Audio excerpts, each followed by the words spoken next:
Hello friends, have you heard about the word double jeopardy? इसका मतलब होता है एक ही व्यक्ति को सेम क्राइम की दो बार सजा दे देना। What do you think, is this a justified practice? क्या इसको राइट टू फ्रीडम के अधीन ठीक प्रैक्टिस माना जा सकता है या नहीं? Today we are going to see in this video what double jeopardy really means and is it allowed in India or not. So let's dive deep in our lecture, but before we start I would like to tell you about the one-to-one free mentorship of Shriram's IAS. अगर आपको किसी भी प्रकार का doubt है UPSC preparation में, so you can avail this free mentorship of Shriram's IAS. आप हमारे एक्सपर्ट मेंटोर से बात कर सकते हैं. आप डिस्क्रिप्शन पे दिए हुए लिंक पर क्लिक करके गूगल फॉर्म भरिए and connect with our mentors. Moving forward, double jeopardy. What is the meaning of this double jeopardy? It simply means that protection from being punished twice for the same crime. आप सोच के देखिए, अगर आपको 2 साल का कोई पनिशमेंट हुआ और आप जैसे ही बाहर निकले जेल से, आपको दोबारा जेल में डाल दिया गया, not for some other crime, not for some other offence, but for the same offence, but for the same crime. अब दोस्तों, भारत में ये चीज़ बिल्कुल बैंड है. आर्टिकल 20 क्लॉज नंबर 2 देखिए, और article number 20 comes under the category of right to freedom. तो एक फ्रीडम का बहुत बड़ा एस्पेक्ट है, बहुत बड़ा फैसेट है, that double jeopardy which is there, that the same person shall not at any cost be sent to jail or punished for the same crime twice. बहुत सारे इसके भी इंटरप्रिटेशंस हैं. आप सोचकर देखिए, अगर किसी व्यक्ति को फांसी की सजा होती है 2001 में और उस व्यक्ति को फांसी दी जाती है 2025 में, तो क्या आपको लगता है ये जस्टिफाइड है? आपको नहीं लगता कि उस सेम क्राइम के लिए उस व्यक्ति को 2 पनिशमेंट दे दिए गए? एक तो उसको 24 साल जेल में रखा गया, that amounts to life imprisonment almost, and then the capital punishment is given. And what about the person who has been under trial for a very long time? मान लीजिए किसी व्यक्ति को सन 2005 में पुलिस ने पकड़ा और उसको जेल में रख दिया, और 2025 तक उसको कोई सजा ही नहीं हुई, और 2025 में कोर्ट्स उसको फांसी की सजा दे देते हैं. तो आपको नहीं लगता है डबल जियोपार्डी हो गया? अब इन चीज़ों में बहुत ही ज़्यादा लाइंस ब्लर हैं, बहुत क्लियर कट कोर्ट्स द्वारा बोला नहीं गया है कुछ, ना ही संविधान में लिखा गया है, बट एक principal which shall be binding on the legal criminal justice system of this country is that the same person shall not be punished twice for the same crime. ये कई बार यूज होता है दोस्तों अपने देश में, and it's a very very important facet of right to freedom.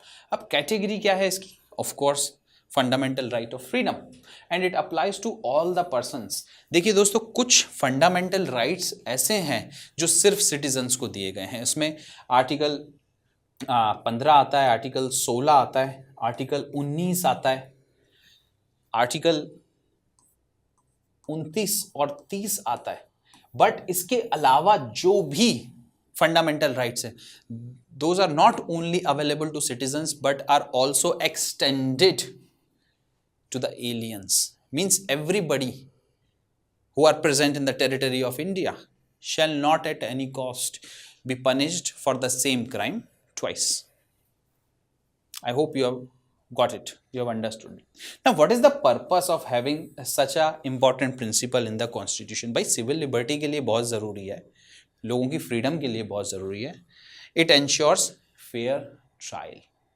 भाई आपका जो trial है वो फेयर है. What decides that? The procedure has to be better. The substantial law has to be fair, just and reasonable. But at the same time, the procedure must not include any clause where that particular person can be jailed or punished twice for the same crime. आप देखिए, अगर एक व्यक्ति का trial हो जाता है और उसको छोड़ दिया जाता है, क्विट कर दिया जाता है बिकॉज कोई सबूत नहीं मिल रहे हैं, और फिर थोड़े समय बाद जब सबूत आ जाते हैं इन्वेस्टिगेटिंग ऑफिसर्स के पास, and the same person is put on the trial again, and then finally after the trial the person is punished. In that case article 20 clause number 2 does not apply.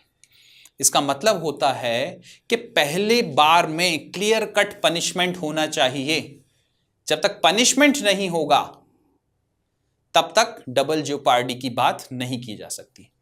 पहली बार आप पे trial हुआ, आप छूट गए, दूसरी बार, तो ट्रायल को नहीं रोकता है डबल जेओपार्डी। पनिशमेंट, अगर पनिशमेंट आप पर 2 बार हो रहा है तो उस समय रोक लगाता है। Prevents legal harassment, of course this is going to be legal harassment. आप एक चीज और सोचिए, मान लीजिए किसी पर करप्शन का चार्जेस लगे हैं and that corruption has amounted to some criminal activity.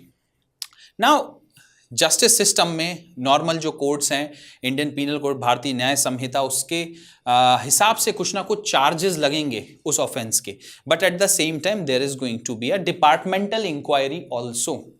भाई जिस ऑफिसर ने करप्शन किया है वो किसी ना किसी डिपार्टमेंट का होगा और डिपार्टमेंटल इंक्वायरी भी उसके अगेंस्ट चलती रहेगी।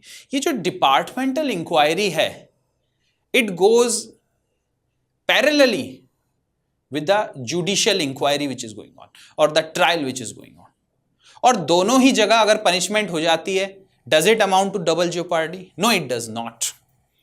Double jeopardy simply means the punishments given by the criminal justice system of the country, given by the established courts.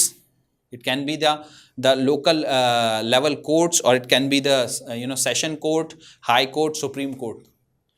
A double jeopardy will not at any cost include the departmental punishment given by the department. तो departmental inquiry is something else.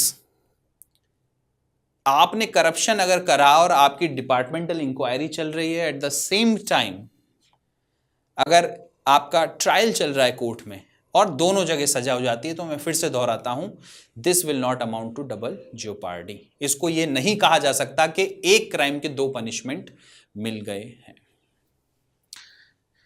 It safeguards the personal liberty and justice of a person. So दोस्तों, article 20 clause number 2, double jeopardy, that's not allowed if a person has already being punished for the same crime, then the same person shall not be punished another time for the same crime. That is the principle, that a person must not be punished twice for the same crime. बहुत उलझी हुई भाषा लग रही होगी, but बहुत simple चीज़ है, आप समझने की कोशिश करिए। And I hope you have understood this. Thank you very much for joining me. Have a nice day. जय हिंद।